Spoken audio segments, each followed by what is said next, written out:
अभी मैं बोल रही हूँ ना और बातें कर रहे हैं, रौनक जैसे बातें कर रहा है, ये इन्हीं वजह से आप लोग के मार्क्स कट जाते हैं।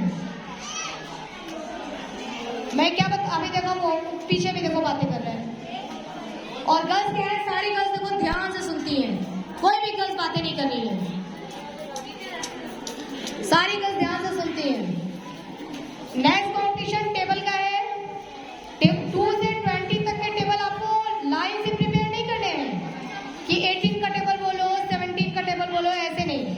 आपको कैसे करना है, 18 7 जा, 19 4 जा, ओके, ऐसे आपको प्रिपेयर करना है।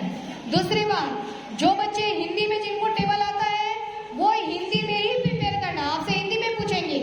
और जिनको इंग्लिश में आता है, जो आप में से देखो टेबल के लिए हिंदी या इंग्लिश जिसमें कंफर्टेबल हो वैसे ही आप याद करिए, नो प्रॉब्लम है ना। टेबल का यूज कहाँ करते हैं, मैथ सॉल्व करने में, तो चाहे हिंदी में बोलो मन में या इंग्लिश में बोलो चलेगा, ठीक है। हिंदी में रहे तो हिंदी में याद करो, इंग्लिश में रहे तो इंग्लिश में, नो प्रॉब्लम। और उसके बाद ये पूछा जाएगा कि गर्ल्स में मैक्सिमम सबसे ज्यादा टेबल कौन सा टेबल आपको याद है, ठीक है। किसी ने बोला कि 2 से 30 तक मुझे याद है, फिर मैं पूछूंगी बॉयज में से मैक्सिमम टेबल किसको याद है, कितने बच्चे ऐसे हैं, ठीक है।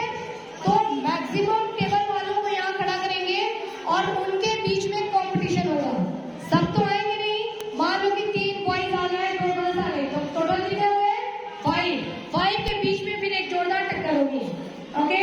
मैक्सिमम भी आपको याद करना है कि ज्यादा से ज्यादा कितना याद कर सकते हो, ओके। ज्यादा के चक्कर में ऐसा मत करना कि पीछे वाला खराब हो जाए, ठीक है। 2 से 20 वाले को तो सही करना ही है बीच बीच में से, और टाइम कम दिया जाएगा आपको। 2 7 जा, 1 2 3 फट से बोलना है, सोचना नहीं है आपको, ठीक है ना। इतना अच्छी तरीके से तैयारी करनी है, ओके डन। ये